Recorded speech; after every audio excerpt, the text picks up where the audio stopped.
So this one should be the RV14.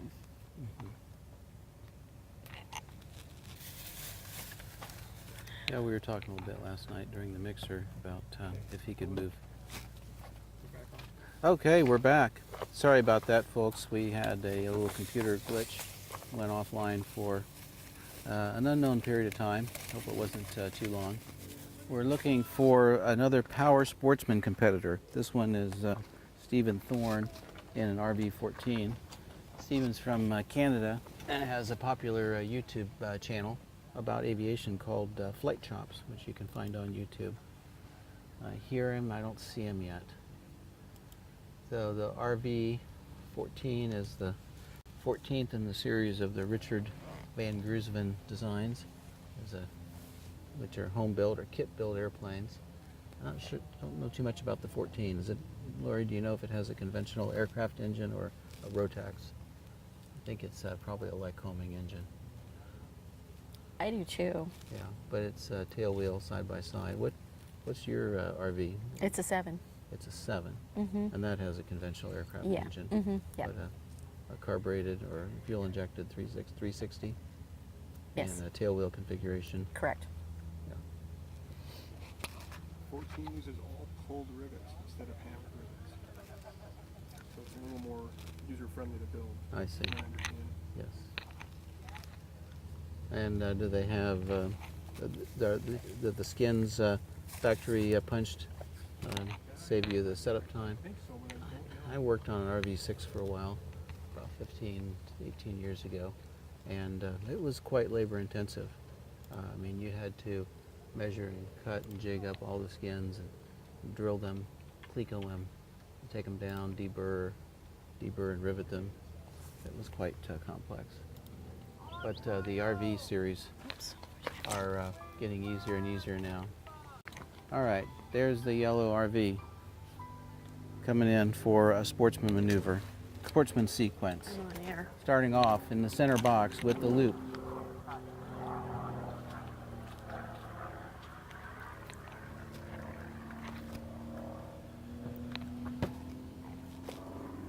All right, and the figure 1, figure 2, the 45 entry hammer. 45 line, and then a vertical line, and going up to 0 airspeed and pivoting.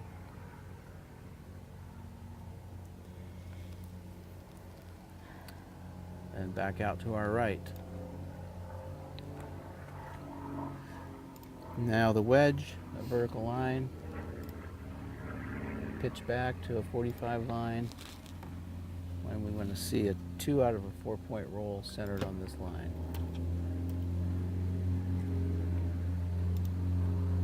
Figure 4 is the Immelman, half loop up, half roll.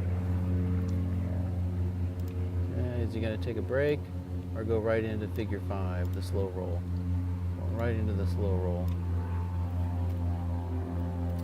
Figure 6, 180 turn.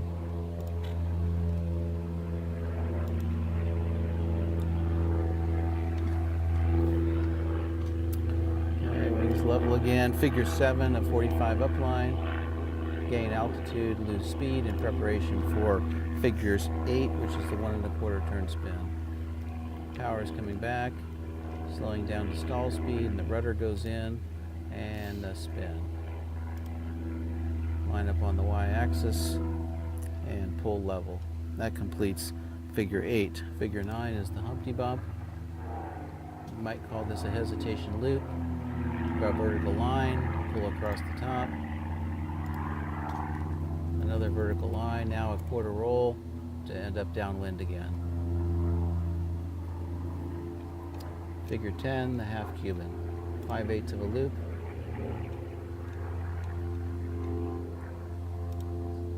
And a half roll and out.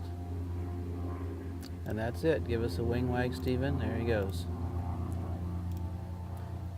Stephen from Canada. We've got several Canadians competing here.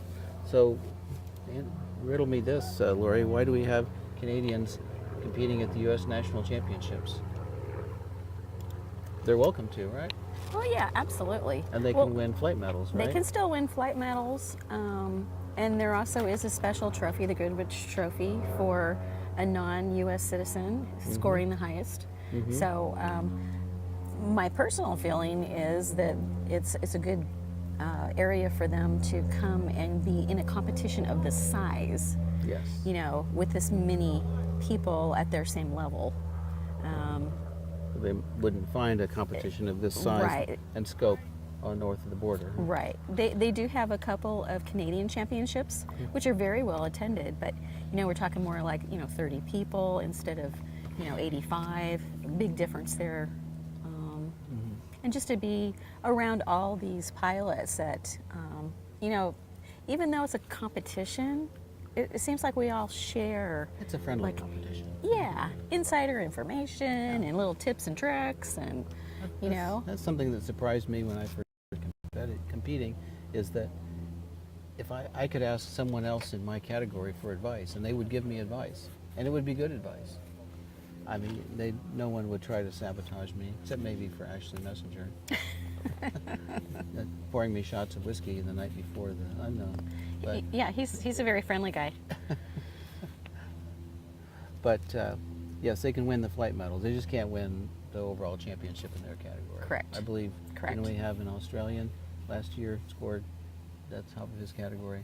Yes. Yes. Mhm. Yeah. Yep. So he's here Yep. as our the fellow from China that I mentioned Right. earlier, Right. and several Canadians. Yeah, and Luke Penner last year, he placed second in scoring wise. Overall, huh? Overall, in the advanced category, and he's back again this year. Of course, they're all getting ready to go to Las Vegas to go to the World Advanced Aerobatic Championship. That's right. So that's in, this is another opportunity to be in a real large contest, like what they will experience when they go to Worlds. so they can continue to train and compete at a high level. Right, Maintain right. their skills. Exactly. That's smart. Yep. I'm sure there's other reasons that I'm not privy to, but Now you mentioned this is a world contest. Is that sanctioned and arranged by the IAC, no, that's an international body, SEVA, SEVA? which is FAI, Fédération Aeronautique Internationale. Nationale. Yep. And SEVA And is SEVA. Is the sanctioning body yes, that's for air. That's for aerobatics in yeah, particular. That's right. So Yep. that would be the Committee for Voltige Aérienne, which is the French term for aerobatics. Their rules are very similar to ours. Very similar, but not identical. But in the upper categories, advanced and unlimited here, we do some of the things that SEVA would do to get our competitors ready for international world competition. Correct. Which would be the altitude limits, the way they do what are called free unknowns, Yes. where unknown Yeah. sequences are built up by the competitors submitting figures of their own. Yeah. And that's a big thing. They don't get that anywhere else except for at Worlds and here at Nationals. So, what do we got next? Glider or power? Never know what you're going to get out here. Oh, I see a decathlon coming in. Who would that be? Okay, It's so like that red next- decathlon we've seen about 9 times already. Yeah. Well, there's actually 2 red decathlons. Oh, okay. Seems like they're everywhere. Yeah. Okay, looks So like we did just have Stephen Thorne in the RV14, so this should be Sean Higgins in the Super Decathlon. Okay, so this must be Power Sportsman because it started out with a loop. Figure 1 loop in the center box. Now going over to the 45-degree upline entry into the hammerhead. And a pivot.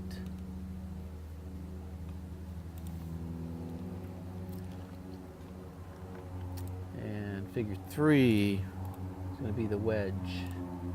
So to the downwind side of the box and a pull vertical.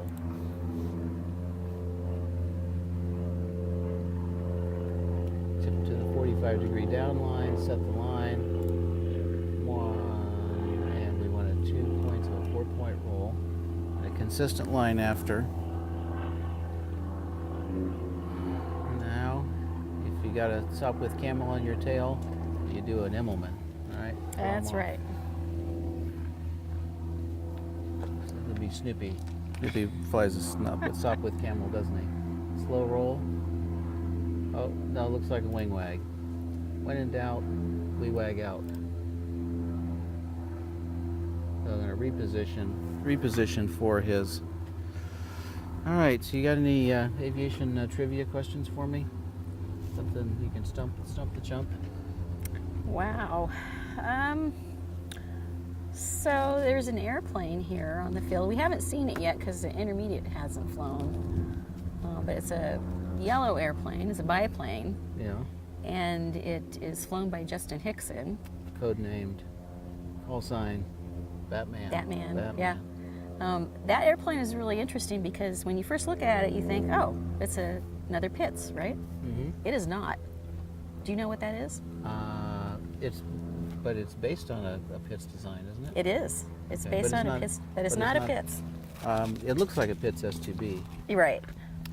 which Except for, the size of it is Very to me, looks very different than a Pitts S. yeah, it's kind Two. of bigger and bulkier. Yeah.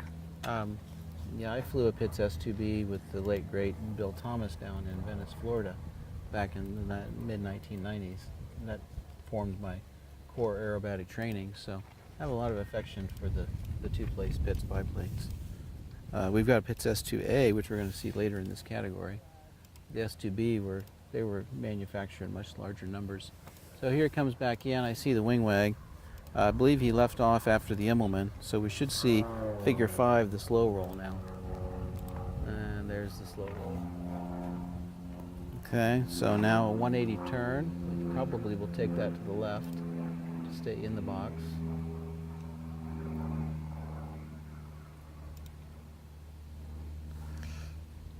That leads him into figure 7, which is a 45-degree upline, which sets up for the spin. When he caps off, he'll pull the power back, bring the stick back till the stall begins, and then put in full rudder and begin an auto rotation. And stop it with opposite rudder after 1 1/4 turns. Now across the box and pull for the Humpty Bump. A line up, a pull across the top, and then on the line down, a roll in this case to the left in order to continue downwind. Final figure is figure 10, made famous by the Cuban Air Force in the 1930s, the half Cuban 8. And this can be done as a reverse. This is going to be a 5/8 loop with a 45 line, but you could also do it by doing the 45 line up and then finishing it with a 5/8 loop. And that is that. Well, I have to ask Justin about the design and construction of his airplane. I knew it looked kind of like a two-place Pitts, but Yeah. different in some ways. Doesn't have any markings on it to No. indicate its manufacturer. Really a very... So I actually used the plane as a mystery plane Ah, in an issue of In the Loop, which is our monthly e-newsletter. And it's built by Tom Kearns. And he says, it's been amusing to hear folks attempt to figure this out. It's not an Eagle, it's not a Pitts, it's not a modified anything. The airplane is a very competitive in advance, but it's a real sleeper on the ground. It's not flashy with its paint, and it's sort of a puzzling S2. Once in the box, it gets immediate attention with the ability to easily go vertical from the bottom of the box and out high, while maneuvering with quicker, crisper controls than a normal S2. And he actually wrote an article back in July of 2003 in Sport Aerobatics about the plane and about building it. oh, so it's that old. Yeah, uh-huh. I thought it might be relatively Yep. new. Mm-hmm. Well, it certainly is mysterious. I saw it fly the other day, and it has pretty good vertical penetration for a biplane. Yes. Mm-hmm. Most biplanes are pretty draggy, with two wings and struts and wires, and they usually get really beat on their vertical range by the monoplanes. I'm a monoplane man myself. you see a lot of loyalism among pilots. Some of them just love the biplanes, always have. Some of them love the monoplanes. Some of them love the German airplanes. Some. Glider primary. All right, Colonel Maticola is saying they've had some radio issues, the chief judge's table, but the next competitor coming in should be a glider primary. All right. It's our pink sheet. Yep. And who would that be? So the last one in primary is Larry Ruggiero, that All-Star, SZD 59. Okay, well, I don't know much about that airplane. I haven't seen that one yet. So it must be a private individual came in, not Air Force, bringing their own ship with them, their own glider.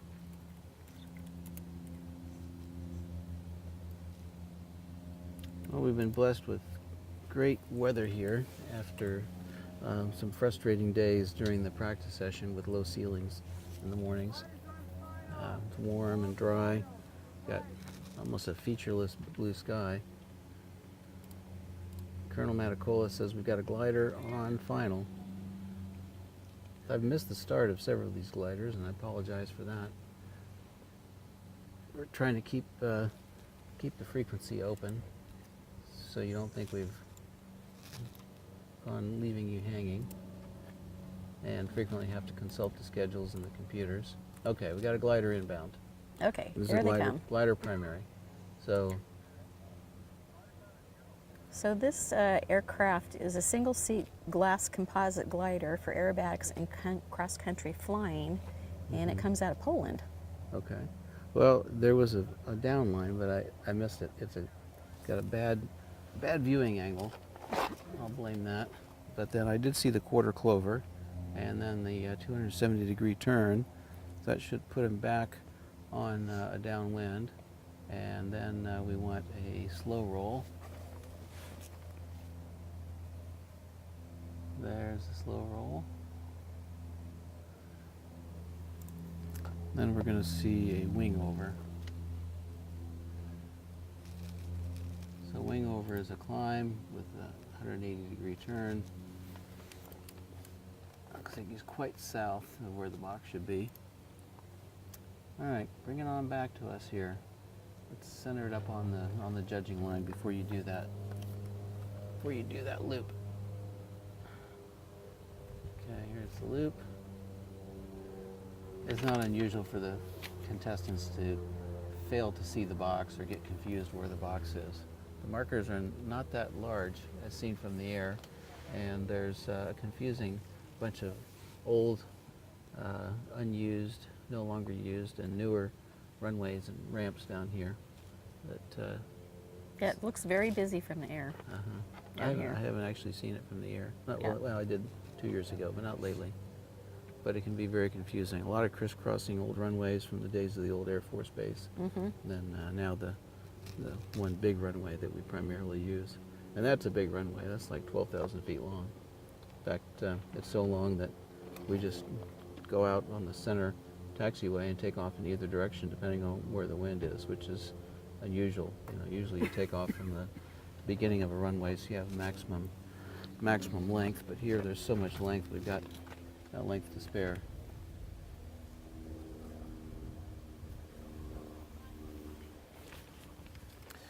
Let's see what's coming up next. So we got 3 more power competitors, including Philip Gregg in a pit special S2A. That was the original first constructed 2-place factory-built pits. Then Tian Liu, he's with Metro States, isn't he? And then Dick Swanson. And Dick is here with his daughter. Yes, Sarah. Sarah's Yep. daughter. They both fly this Super Decathlon November 8, Sierra Charlie. Yeah, they usually compete against each other in Sportsman, but Sarah went to primary this year because she's so busy with her volunteer job. Isn't that cute? Power Sportsman. Power Sportsman. So that's probably the Pitts S2A biplane. So that's if that's Philip, he and I were out here yesterday doing this exact thing, weren't we? Yes, you were, and you did a great job. Well, thank you. I did a great job yesterday. Does that mean I'm doing a less than great job today?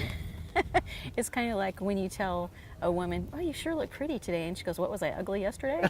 It's like, no, Can't I'm win. not saying that whatsoever. You just can't win. No, you do a good job all the time. Oh, thank you. It doesn't come natural. Yeah, Philip. There's something about that airplane. Is that a older factory or first Oh, I think it's I assume, generation something? I or? assume it's a factory-built S2A. Okay. But I don't think there were that many S2As Right. built before they went with the B model. Yeah. Because There's- his tail number is like N5 Victor, or excuse me, Foxtrot Victor. Here he comes. All right, loop center box.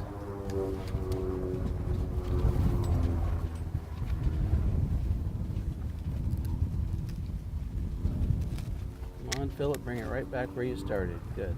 Now a level line, 45-degree up line, and then the vertical before the hammerhead pivot.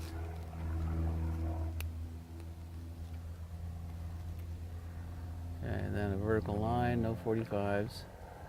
And out to the right. Crossing the box, going downwind, getting ready for figure 3. Figure 3 is a wedge, like a half Cuban, only sharp. A vertical line, short radius pull around, and set that 45 line, Philip, and give me 2 out of 4. 1, 2. Yeah, back across the box, into the wind for the Immelman, figure 4. Roll off the top. Okay, I'm going to take a break or go right into figure 5, the slow roll. Right into figure 5, the slow roll. And done. Figure 6 is a 180 turn. He's taking it to the left, away from the judges. And level. Now to get ready for the spin, you have figure 7, which is a 45-degree upline. Pull to a 45. And I usually count and wait for a certain airspeed, then cap off, start bringing the power back, draw a short level line before the spin.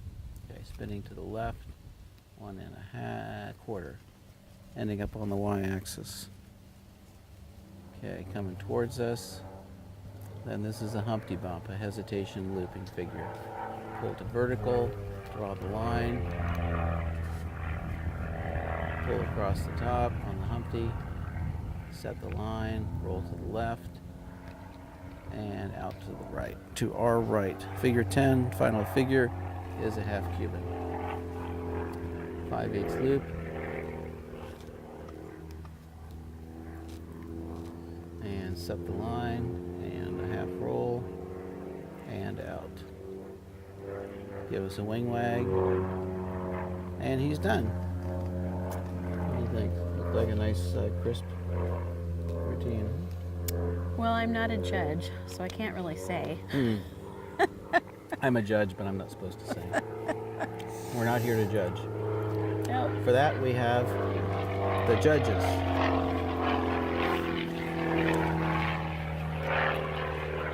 We're here to tell you what you're seeing, but if they want to find out about the scores, Lori, how do they find that out? Is there an online resource? Where Yes, people can there watch- is an watch online scores? resource. Yeah, absolutely. So if you go to www.iac.org, across the top there are some different things that you can choose that have little drop-down menus, and one of them is the word compete, and underneath that, when you drop down the menu, is contest results. That will go directly to the 2023 contest results for this year. And right at the top on the first 2 entries are the gliders and the powered. Both of them in Salina, of course, so that's how you identify them. And when you click on that, you will see what they have already uploaded into the system. So they don't have to wait till the end of the contest to see these results? Nope. They can see them day by day? You can see them right now. You can see the results from this morning, actually, from the advanced category. Oh, nice. We won't talk about that because we're not flying advanced right now. And of course, I would be hesitant to say anything about Sportsman right now because the category is not finished. Correct. And so we don't know exactly how that's going to turn out yet since we still have a few people to go. Once she gets in the final scores, then you can go in and take a look at them. Okay, so I think the next power sportsman is Tian Liu in a super decathlon, Yes, an MSU student. correct. He actually he has a nice YouTube video of flying sportsman from last year that I've used to show to some of my students. Nicely done. Shows the significant control deflections that are necessary to fly that. Yeah, he does a lot of video work, which is really nice because he has a tendency to give it to me too, to share, Okay. which I like.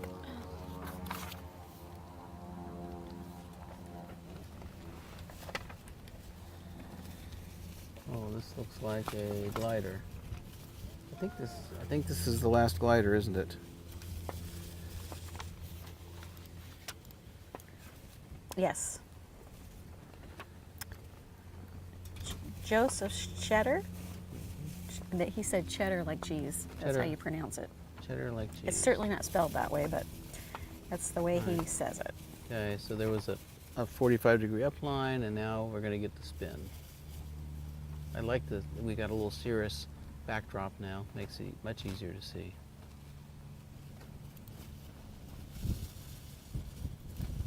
There's the auto rotation. They spin kind of flat, don't they? A little bit.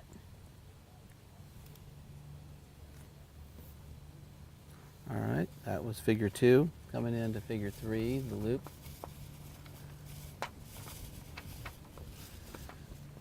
Hardly moving over the top, doesn't it? Oh, the wind has picked up a little bit since we sat down. It has. I think it's shifted around a little bit to behind our backs, too. Yep. Okay, so this is the lay down Humpty.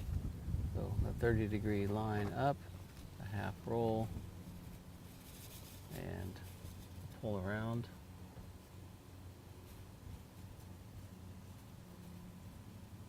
And flatten it out. Good. Okay, coming across to the upwind side of the box for figure 5. Will be a half Cuban. Nice, consistent, subtle down line, allowing him to maintain speed.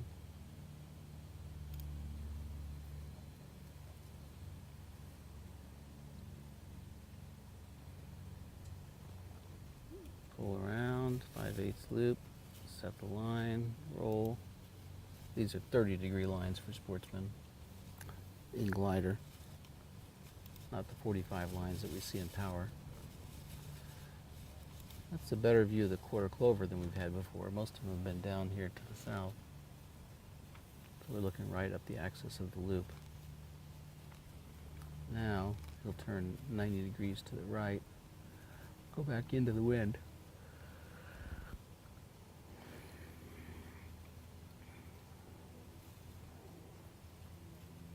And last but not least, the slow roll.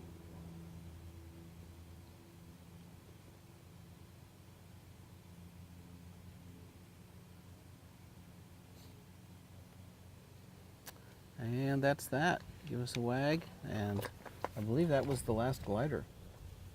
That's what I'm showing too. Okay, which means we just have 2 decathlons left. Tian Liu and Dick Swanson.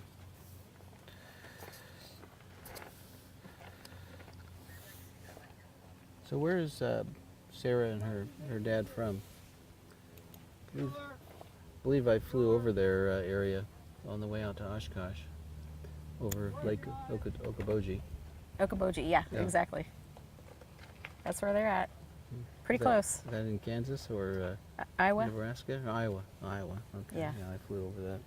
We stayed overnight in Mason City, Iowa, on our way out to Oshkosh. Made it all the way from Provo, Utah to Mason City, Iowa, and went in the first day. And then from Mason City to Oshkosh the second day. Well, it took quite a long time to get into Oshkosh on Saturday before the event. It was extremely busy. We ended up being in the holding pattern for 2.5 hours. Had to go had to go back to the airport, the smaller local airport, refuel before getting into Oshkosh. Getting into Oshkosh is one of the most difficult but ultimately most satisfying things that you do in aviation. To have your airplane there with 10,000 other airplanes and 500,000 people is just one of the greatest events in aviation. You see so many different aircraft, both civilian and military, attend all kinds of lectures, forums, and meetings, special presentations. It's overwhelming. It is a little overwhelming. And then a great air show every day. Yep. They have camping for tens of thousands of campers. Plus, pardon me, people do camp right next to their airplanes sometimes. Plus, there's local hotels and dormitories. Have you ever stayed over at the university? I think they have. I have not. Dormitory housing. I have not been tempted to do that so far. I like the camping on the grounds. Yes, I like to be So there. you can just be right there and you don't have to fight the traffic in and out. Yep. You have to get used to, in most cases, so-called dry camping. There aren't that many hookup Yep. spots. Well, we're at the end of the Sportsman Primary Glider and Power category. And I know maybe somebody's jumped in just recently, so you're with the U.S. National Aerobatic Championships in Salina, Kansas. I'm Lori Penner, editor of Sport Aerobatics, and this is Jeff Granger. He is a judge here. He's a past competitor, and he is involved with flight school and trains a lot of aerobatic students. Correct. Yep. Yeah, I do primary, private pilot and commercial and IFR training, plus upset recovery, spins, and especially like to help mentor new young competitors.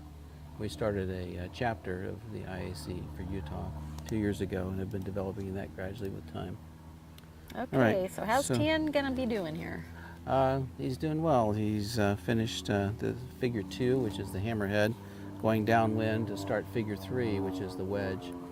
This is like a Cuban, only with flat sides and sharper corners.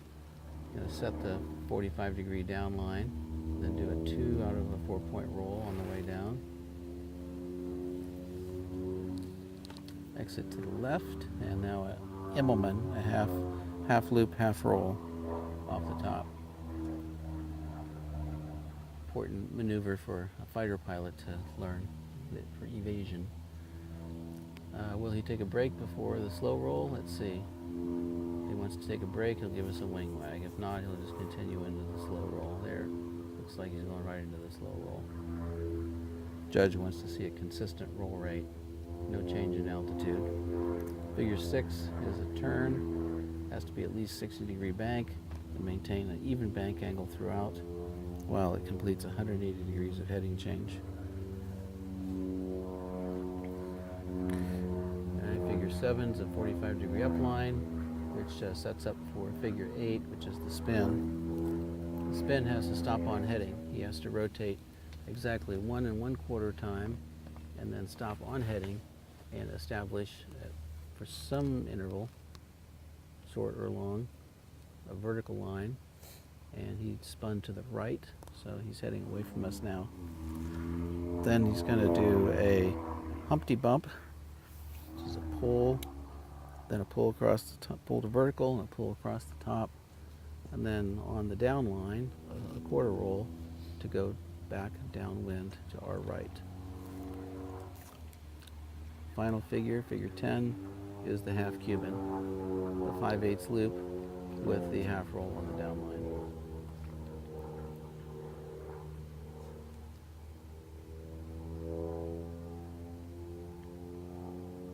Okay, once he pulls out level, gives us a wing wag, he's done.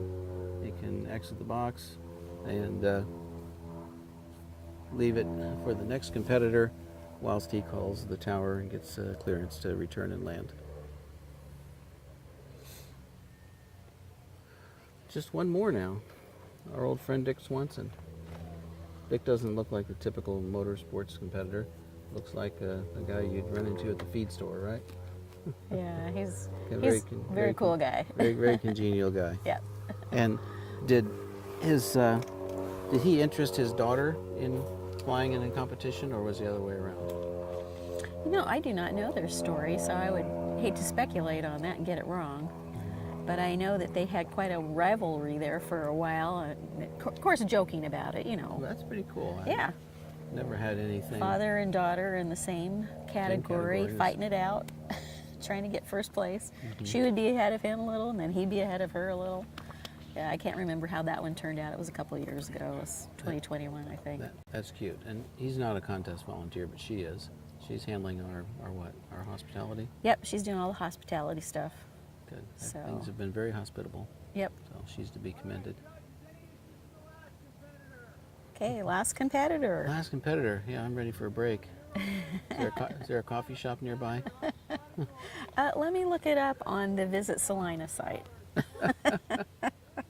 Actually, they have an app, Oh, okay. and you can scan No, one of these we're little not going QR back in. codes. We're not going back in between categories, are we? I don't think so. I Have think to deliver out here. But No, yeah. I'm just being a little bit facetious. Anyway, Well, it's, you can scan to download 67401 Salina app, and it features their whole digital version of their visitor guide. but there will be some. No, I am not kidding. that's insane. It's crazy, isn't it? So convenient, everything all in one place. Yeah, and there's coupons in there too. But Yeah, there get some will be discounts. the buses that will be going out and back. I need to find out who's coming out for the next judging line. See if they can bring me a coffee. Okay, here's Dick Swanson, I'll call Alice. She'll send it for you. or maybe a Diet Coke. Well, which one do you want? Well, a Diet Coke would be easier. Okay. All right, Dick. Let's see your best loop. He is looping the loop. All right, that was figure 1. Figure 2 is a 45-degree entry into a hammerhead. 45 up, then a vertical up.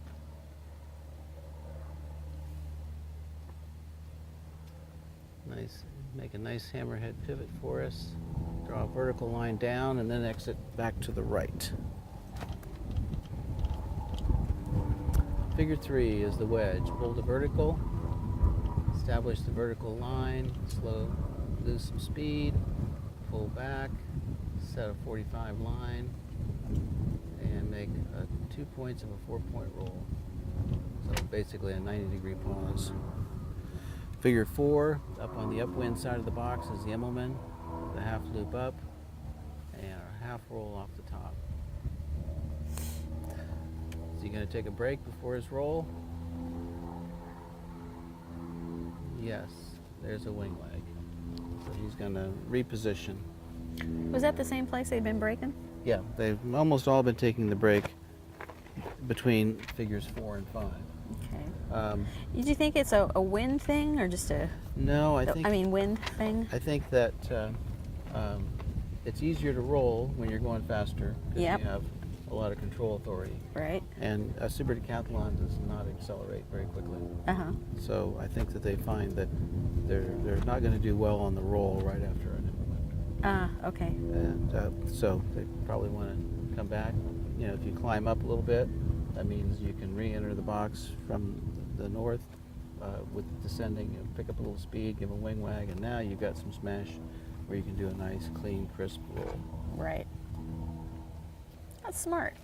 I think I don't remember for sure, but in Sportsman category, the penalty's only 5 points? Yeah, it's not. I'd have to look at this. It's 5 or 10. I can't remember. not- They it's not changed it very not too great. long ago. It's low enough that Yeah. you don't want to worry about Right. taking a little break. As you can see, it only took less than a minute. Didn't kill too much time. So he wing wagged in. Now let's see a nice slow roll, probably to the left. Yes. See how rapidly it rolled. Now 180-degree turn. So those that Immelman or a turn really scrubs off a lot of speed. Okay, now he is going up into the 45-degree upline to get ready for the spin.